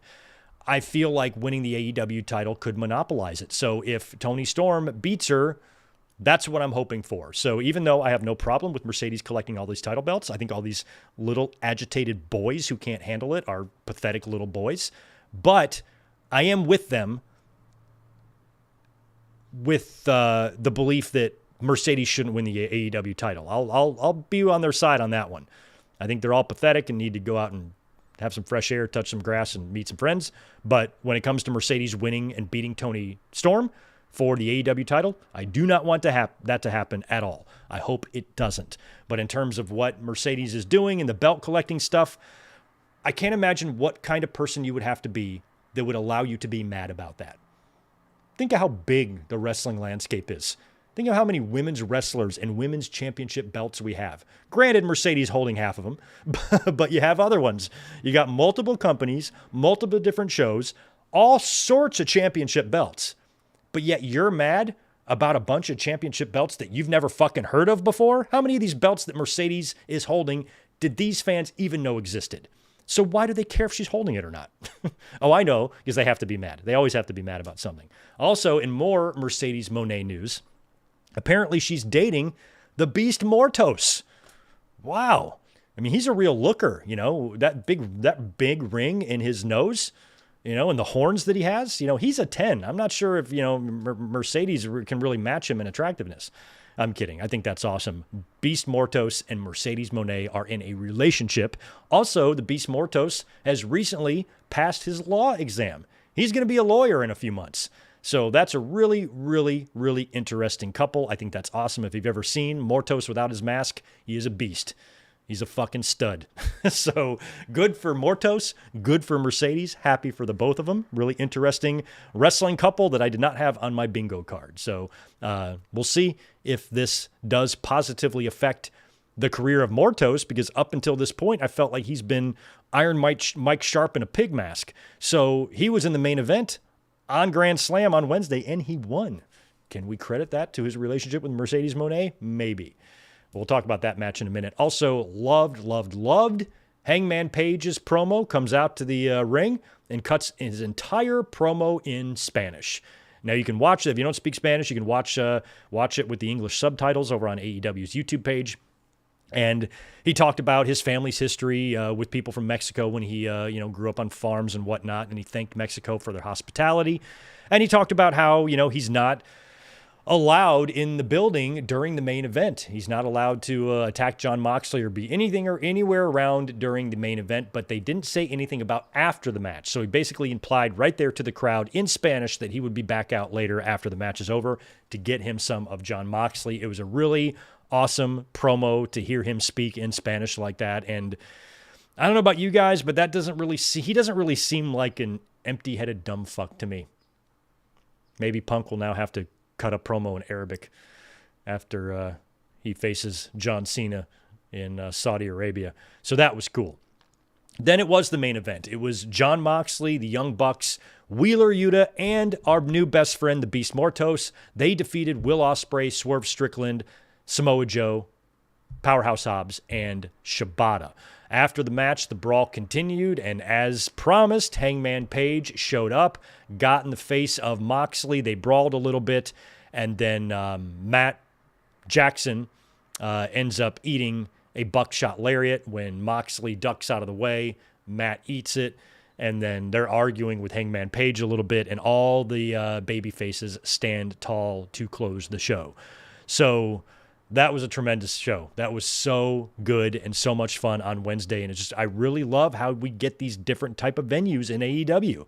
We're going the smaller arenas, the unique setups, and this one here at Arena Mexico, one of the most famous arenas ever in pro wrestling, to be able to hold a Dynamite there, and a successful one. And it sounds like a lot of fans who, might have been channel surfing or curious about what that show looked like, tuned into Dynamite, saw how cool it looked, and kept the show on for a little bit. It was very, very awesome looking. And we also had some big news coming out of the end of Grand Slam Mexico. Following the show, Blue Panther faced Lee Moriarty in a match that's going to be taped for the Ring of Honor and CMLL Global Wars show. And after the match, Moriarty, the Infantry, and Shane Taylor attacked Blue Panther, and Bryan Danielson ran out, along with other babyfaces, ran out to make the save, and Danielson even got physical in the ring, hitting the running knees on Shane Taylor. So a lot of fans were pointing out, hey, that's a bump. He took a bump. And now it's starting to all come together. Light bulbs are starting to turn on. Maybe Hangman Page has a chance to win, because a lot of us are worried that, Hangman is going to fall short to Moxley, but I think Tony Khan and AEW, even if their original plan wasn't for Moxley to lose here, he really needs to. I mean, think about the dynamic between the two companies. If on the same day, Hangman Page wins the title for AEW and Goldberg wins it for WWE, that would be such a perfect illustration of the dynamic differences between these two companies and the mentalities. And I'm still hoping that Hangman Page wins.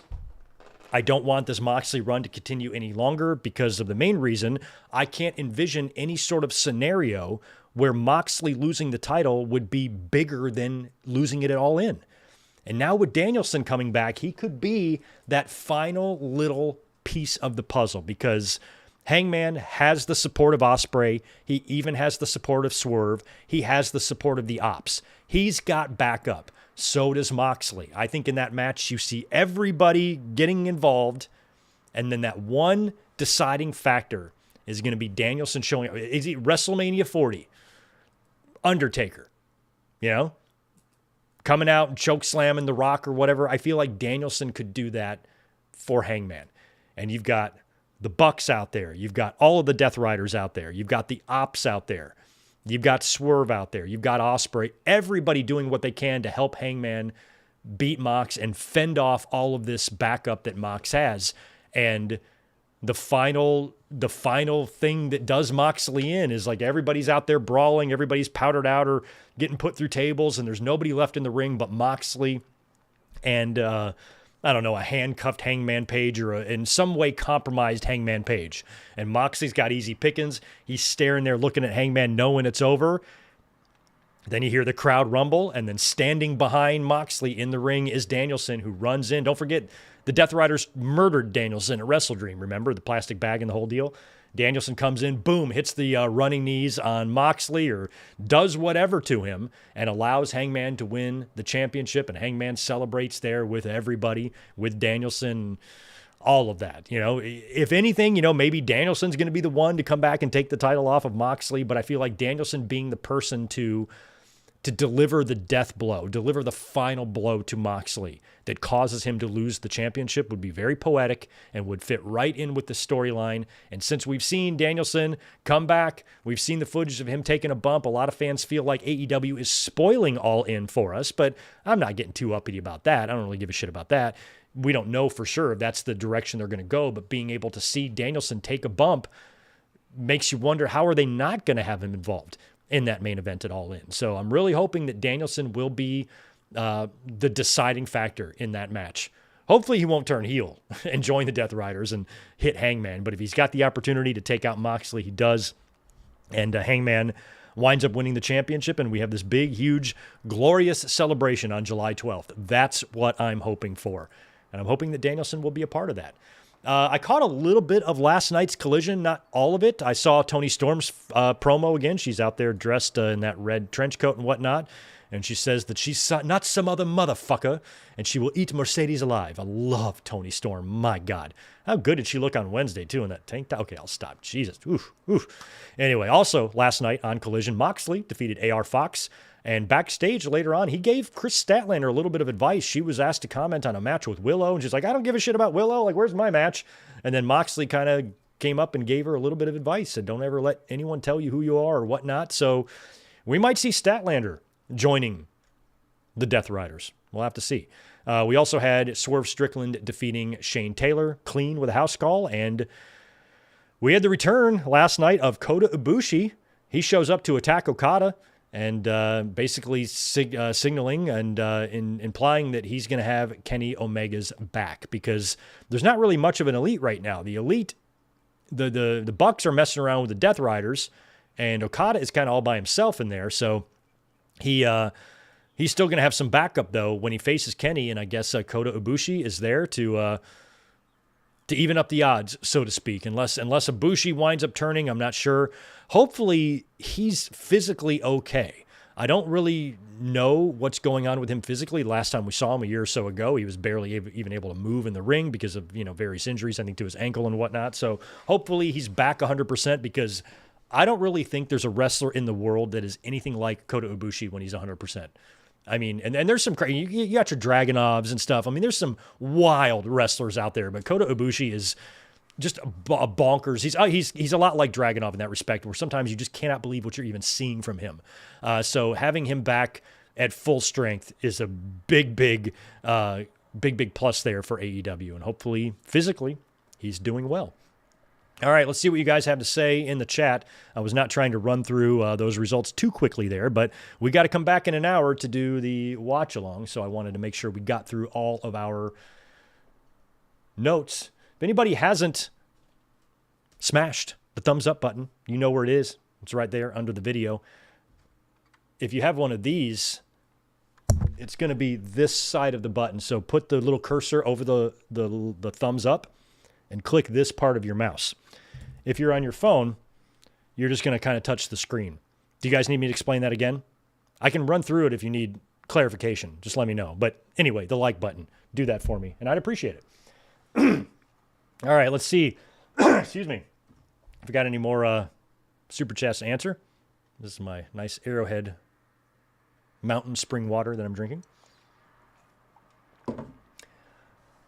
See if you guys have anything else to say about what we discussed. What's up, K-Dogs Kennel? Good to see you in here, man. What's up, Greg? Wife and I moved into our new house this weekend, just settling in. Settling into new digs. That's awesome. Very happy for you.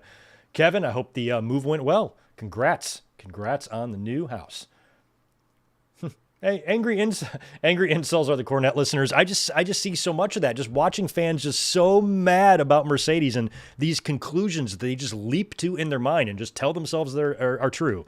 And I'm like, I could never understand that mentality, to be that way and be so butthurt about nothing. Nothing. What are you butthurt about? Go outside. It's fucking wrestling. Oh, yeah, Surge, Megan Bain, I don't know if I'd put her in the top 5 in AEW right now, but, definitely top 10. She has been booked well so far. Let's hope Tony Khan doesn't forget about her, because his use of her has been great. Although his use of women's wrestling still leaves a lot to be desired. That entire Grand Slam show had, 9 minutes of women stuff on it? Yeah, that one women's match, Mercedes and Zeuxis, and that was it. So he's been criticized fairly for that. I think, obviously you need to put on your show what's going to, draw you the best ratings, but fans want to see more women in AEW. And I think they should make an effort there. Last night's Collision, I mean, there's so many multi-man and multi-woman stuff. It was just hard to kind of keep track of. Just find more time for the women, Tony Khan, because you've got some good ones in your company right now, some real good ones that you could build around, and you don't want to have another Mariah May situation where one of these, major players in your division, their contract is up, and like, well, I didn't wrestle for 4 months, so I'm going to go to WWE. You got to do better, Tony Khan, with that. You got to do better with the women. That's one issue that when it comes to Tony Khan critics, I'm in agreement with. He's got to do better there. The new one, yeah, you're right about Goldberg. I don't like Goldberg as a person. I just think he's a prick. I don't think he's evil. I do not put him in the same category as a Hulk Hogan or a Vince McMahon or a Ric Flair at all. It's just Goldberg. I don't like him as a person. That's all. Just his personality. He's not evil. He's a family man. He's a family man. What more could you ask for out of a guy like that? Especially a pro wrestler that cares so much about his wife and his kids and things like that. I respect Goldberg for that. And I'll even take it one further. Bret Hart is my favorite wrestler of all time. Goldberg is one of my least favorite wrestlers of all time. And I take Goldberg's side in the concussion kick. It was an accident. Bret, and the reason I take Goldberg's side is because Bret himself, years ago, before he turned into a bitter psycho, didn't blame Bill either. Just an accident and whatnot. And some people have pointed out, if you watch that match back, there's a figure 4 ring post spot where it looks like Bret might have gotten that concussion. Maybe it wasn't from the kick, but the way Bret is so over the top with it, it's kind of like the Cornette Russo thing, it's just as part of his shtick now. I dislike Goldberg and I love Bret, but I still cannot agree with Bret Hart on that situation. I think he's being an obsessed weirdo about the whole thing.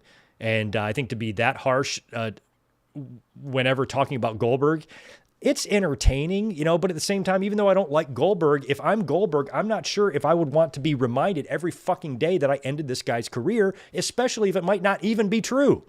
Everybody just assumes it's that kick, and it did look gnarly, but Bret did get his hand up. It wasn't just straight to his temple or his face. Bret got his hand up. It looked brutal, but it didn't look any more brutal than any of Goldberg's kicks. If you ask me, that figure 4 ring post spot where Bret came down on the back of his head, that might have been it. So I think Bret is way out of line when it comes to Bill Goldberg. So there's a difference between believing someone is a shitty person and just not being a fan of someone else. With me and with Goldberg, I don't hate him. I just don't like him. Every time I've heard him speak or in an interview, he just comes off like a prick. But that does not mean there's a lot of good people who I think are pricks, And so I don't think Goldberg, at the end of the day, he's not Hogan, he's not Flair, certainly not Vince.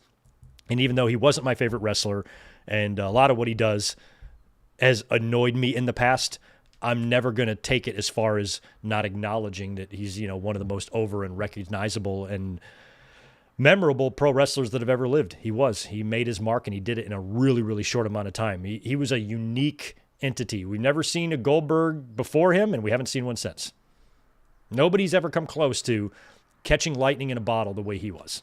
So, Goldberg, I don't like him, but I'm not going to be foolish enough to sit there and pretend that he didn't have a significant career, because he absolutely did. Right on. Vince McMahon, Dark Side of the Ring next season. Maybe. Right on. All right, well, that's going to be it for us. I want to thank, Vontae. You guys are on top of the top fans. Vontae tonight with 150 XP and Shell Shock tie-in for the top spots there. JT, Rodrigo, we got Ryan, Sonic Plays, Foxstar, Kevo, and Ajax, and Be Patient rounding out the top 10 there in that new little thing that YouTube is doing.